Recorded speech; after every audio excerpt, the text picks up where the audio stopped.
Hi, everyone. I'm Brandon Lingle, and this is Spirit of Invincibility, the podcast from We Are Invincible, celebrating the people and stories, reshaping how the world sees disability, creativity, and strength. Before we begin, you may notice that my unstoppable co-founder and co-host, Lauren Rotolo, is absent from this episode. She'll be around for future conversations, so stay tuned. Today, I'm joined by the amazing Jillian Mercado, a queer Latina actress, model, and activist who grew up in New York City and now calls Los Angeles home. A graduate of the Fashion Institute of Technology, Jillian broke barriers in fashion and entertainment, appearing in global campaigns, including a Times Square billboard, and uses her platform to demand authentic representation and inclusion. Jillian's story is one of imagination, resilience, and unapologetic power. I hope you enjoy my conversation with her. Let's get right into it. Welcome, Jillian, to the podcast. Hi. Thank you for having me. I'm so excited to be here. Absolutely. I'm so excited. So tell me a little bit about yourself, Jillian. If you can, start with an audio description of yourself, and if you would care to self-identify or anything that you would like the audience to know. Hi everyone, I'm Jillian Mercado. I am currently wearing a Bjork t-shirt that's black with white letters. And her face is beautifully smacked on the t-shirt.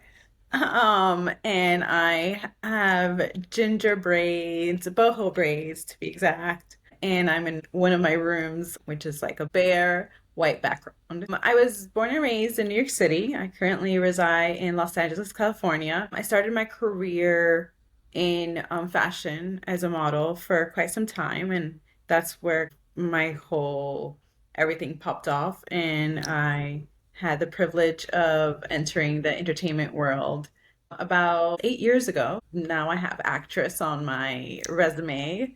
And I've done a couple films and been in a couple TV shows. My pronouns are she, her. I am part of a five-dimensional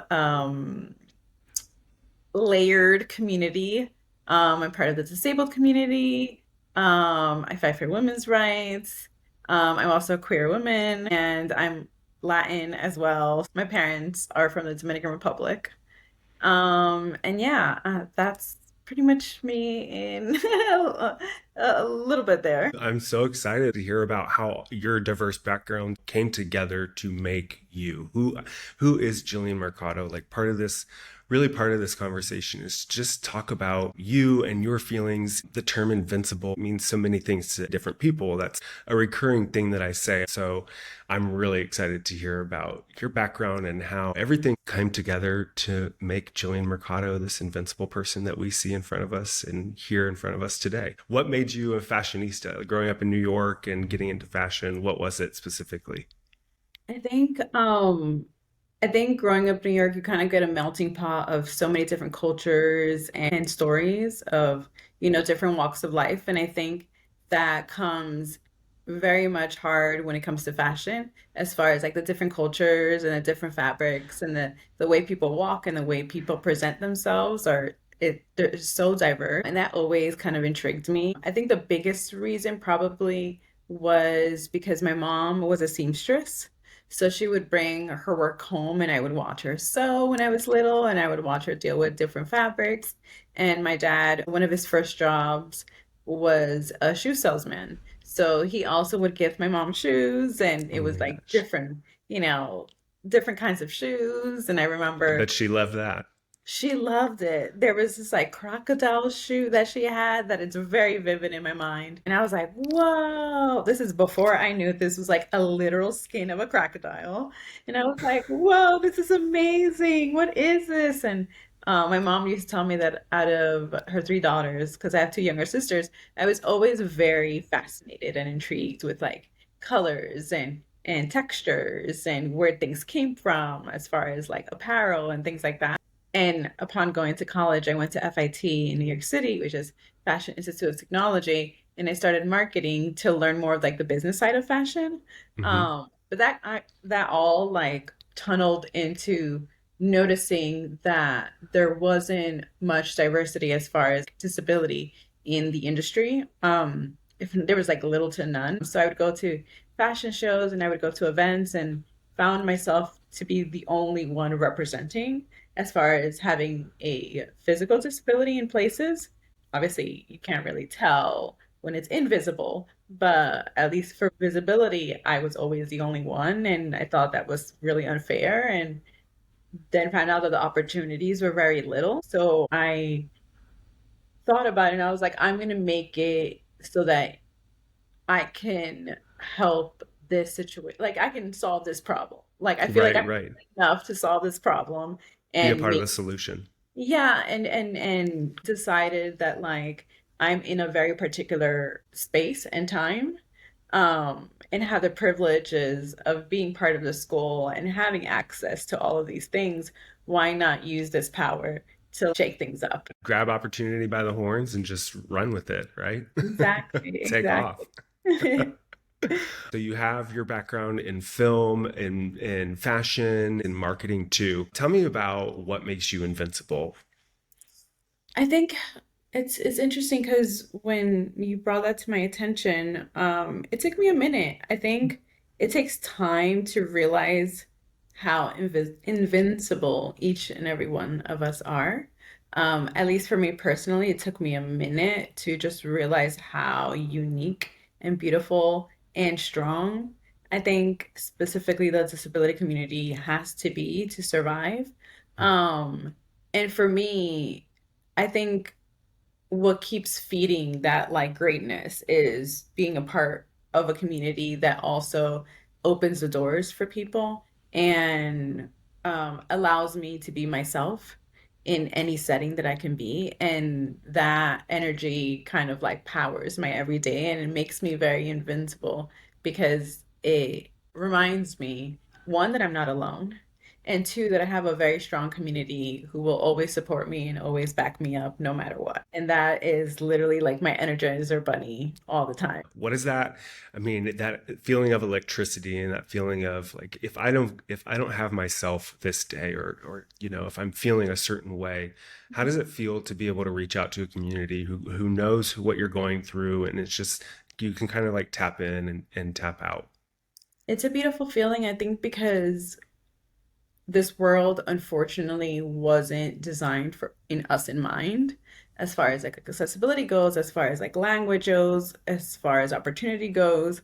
So having a community who's so strong and so inviting reassures me specifically that I am worthy and that I deserve to be successful and deserve to have these opportunities and deserve to do exactly and what I want to do as far as like whatever my mind can imagine for me can be possible. And I think that reassurance really helps, especially those days that you feel like the world's against you. You like reach out to a community member and they like check you. They like Yeah. line you up and they say, no, those like have those feelings and then let it go. Right. Um, and I think the support system is so important when it comes to those specific kind of like hard moments where you feel like the heaviness of all the negativity that could affect you in the long run. So tell me about a day you've had such a varied background. Tell me about a day in your life where you felt invincible. And this could be one recently or one when you were younger, but a day in your life where you really felt like I did this and this is why. Yeah, I think the first thing that pops in my head would be when I was like real heavy in the modeling part of my career. I got a campaign for a skincare line, and we all loved working, so that was great. But I think Yes. what really like made it was the fact that I was able to see my face in a billboard on Times Square. Um, Wow. Oh my yeah, gosh. and as a New Yorker, that is like the key of the city right there. Yeah. Um, and there's a photo. I posted a video and a photo on social media, but the moment that I went to Times Square, as a New Yorker, we never go to Times Square. That Hmm. is a forbidden place we do not go to. But I remember going to see the billboard and just taking in that moment that, you know, as a queer, disabled Latin woman, I was on a billboard in Times Square, and it was so beautiful to see that, and it made me feel so powerful, and it reassured everything. Like it reassured my existence, it reassured like all the difficulties and struggles that I went to have this moment, but it also reassured me that I am worthy of this greatness, Yeah. and everyone should have that moment of feeling invincible and feeling like they can literally take over the world. And that's what I felt at that time, for Oh sure. my gosh. But What that it was wild. I can imagine. Like I can only imagine, I've not had my face on anything except for like Not a yet, Facebook not yet. exactly like a Facebook profile picture or something like, oh my gosh, I've been fortunate to know people who have had their faces in Times Square, and what an incredible feeling, but also what an incredible achievement, to continue to work every day and have this internal I can, this feeling of I'm going to do that. I'm going to do that for myself. Oh my gosh. Wow. That's amazing. Well, going into the next question and talking about innovation and the push through and the continuation of making sure that your dreams are happening. I have a saying, a little placard that says dreams don't work unless you do. What makes you an innovator in your own life? I think you have to have a degree of Delulu, a little drop of Define that for those who might delusion. not know Delulu. Just a little drop of delusion. Because I think we forget our childhood sometimes when we are, adults, and we forget the inner creativity and the imagination and, just being a kid again. I was a very, I would say, imaginative kid when I was little. Like one morning I was like, I'm gonna be a pirate today. The next morning I'm gonna be a mermaid, and I will carry on this character of being a mermaid throughout the whole day. I'm sure my mom loved that. Um, Did you soak but the carpets like my nieces would, or? I did the whole thing. I did the whole thing. I was, a mermaid princess. Let's not get it twisted. It was the princess. I royalty, really.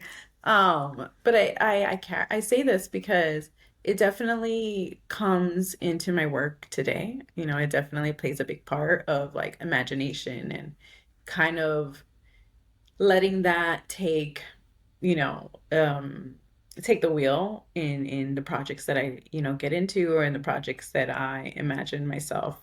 Um, I kind of think about it like, if I had all the power in the world, if I had all the money in the world, if I had all the opportunities in the world, what would make me the most happy? Mhm. And I kind of start there. And then I throw in the reality, I throw in some reality into it. So And you're a then chef too. you just gotta put the chemicals in there, the ingredients in there. Uh-huh. And then what ends up happening is that you have a mix of, what can happen in the time and space now that you're in, but also not forgetting that you have to like really love and be excited about it every single day.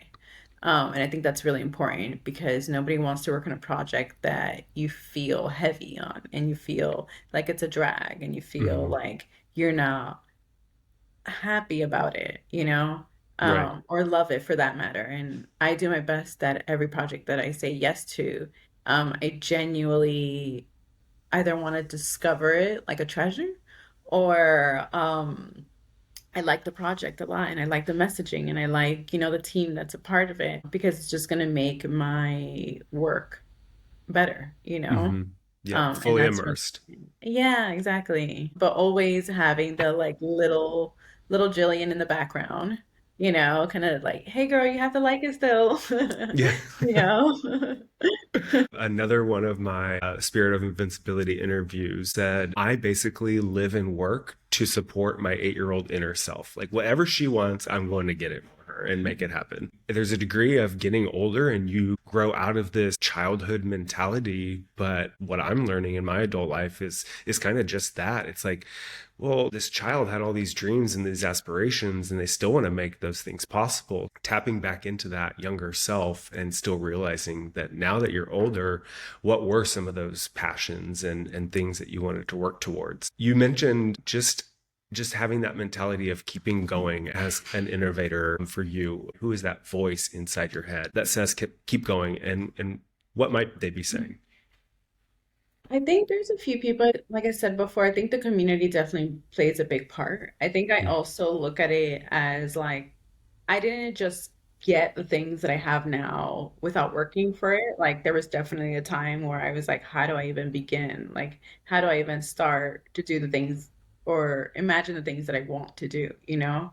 Because when I did start, there wasn't a footprint. There wasn't, a road. Like I had to carve my own road, and how did that look like was not easy to get to.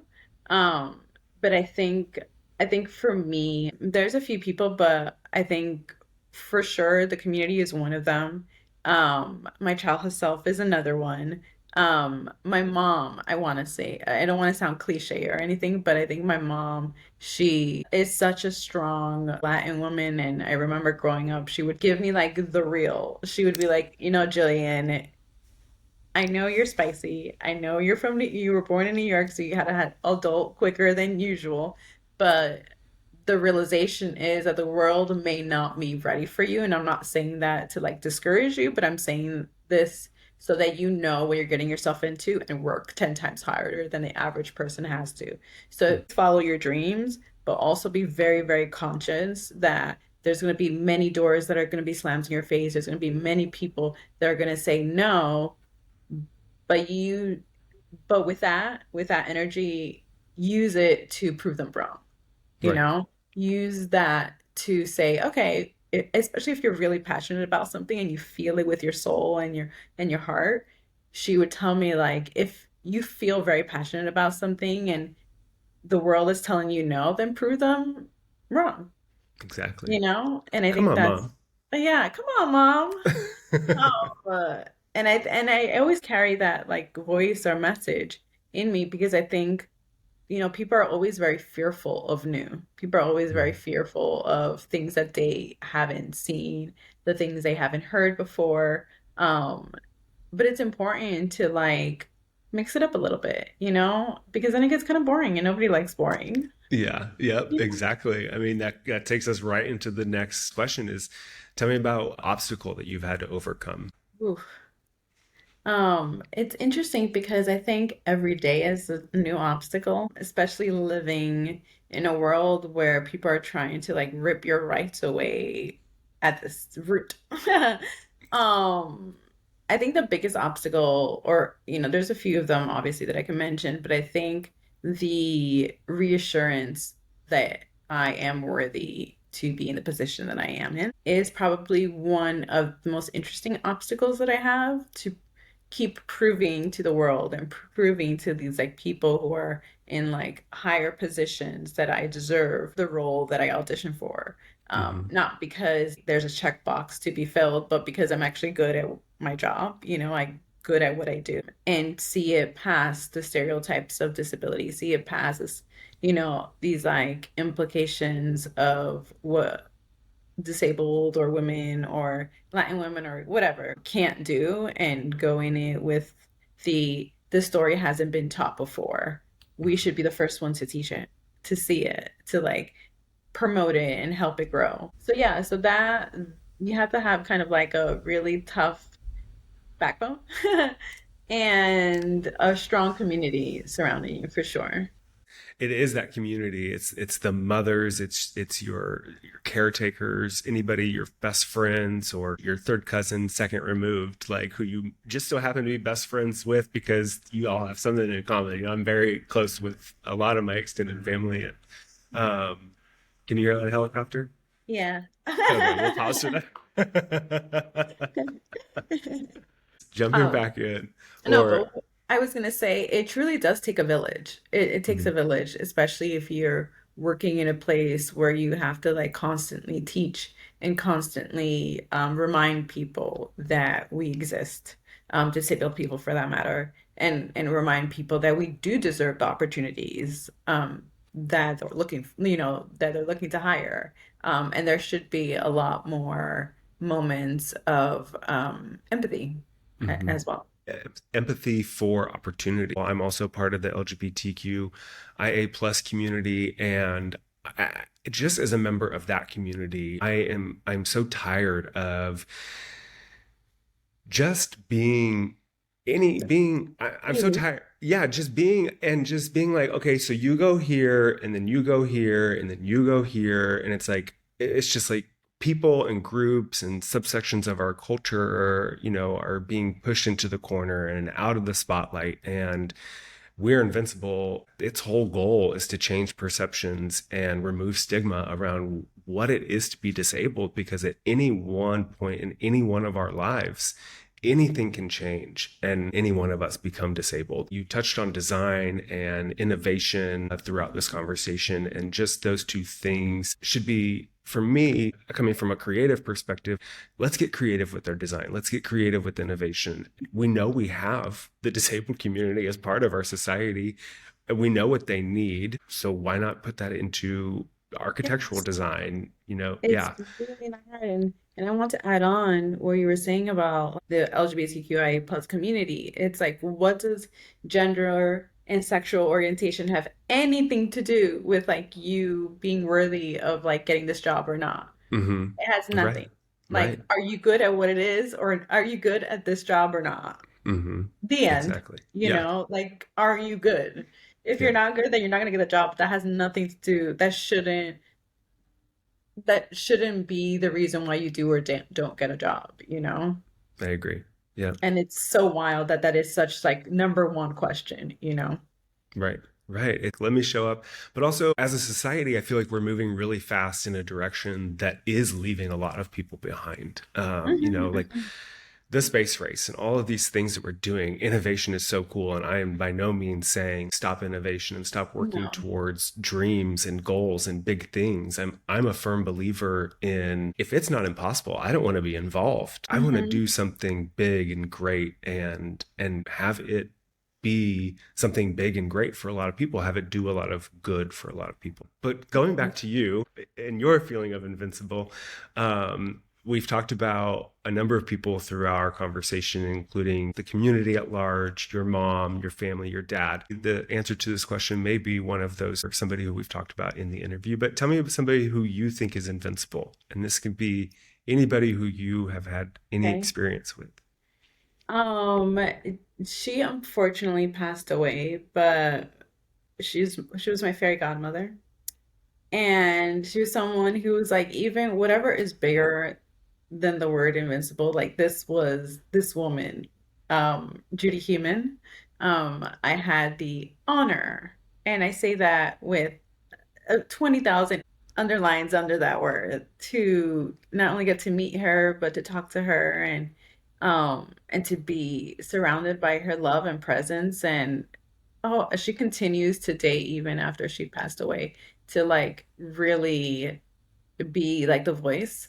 When we were talking about like who keeps me going, what voices keep me going, for sure. She's one of those people that I always keep very present in my mind when, there's obstacles and things that seem unreachable, and moments where I second guess myself or doubt my journey or doubt who I am as a person. And yeah, I would have to say her. She was just such a force. And anybody who's hearing this doesn't know who Judy Heumann is, I will be the one to tell you, please not only search her up, but without her drive and force, I know for a fact that many of us who identify as being disabled would not be in the positions that we are in now. She and the community of people that were surrounding her during the 88 and all these like marches that she was a part of, it wouldn't have been possible to exist in this world without her. And she did that till the day that she passed away. So that's someone, for me personally,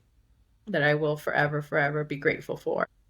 that she existed in my timeline. What an incredible human being. I'm learning a lot about her. I only just saw Crip Camp for the first time this year, Yeah. and that came out 5 years ago. And it does such an amazing job about telling her story and giving that background. So if anybody wants to reference that film to learn more about Judy, you can. What an On incredible Netflix. inspiration. Yeah. Yeah, Crimp Camp on Netflix is a really good one. And I also, for the adults hearing this, Drunk History on YouTube. Judy Heumann is another phenomenal one. Oh my That gosh. really, yeah, that really talks about her specific life. I'm so glad you have just embarked on that journey because it's beautiful. It really is. Yeah. And her specifically, her spirit, just who she was. She's that loud person who you want to make things happen for. Oh, for sure. Um, wow. Well, Jillian, that brings us to the end of the questions for the interview. But is there anything else you'd like to add or talk about while we're here? I think anybody also who's listening to this, the fact that you're here right now listening to this says a lot, especially if you're an ally and especially if you want to learn about the community more.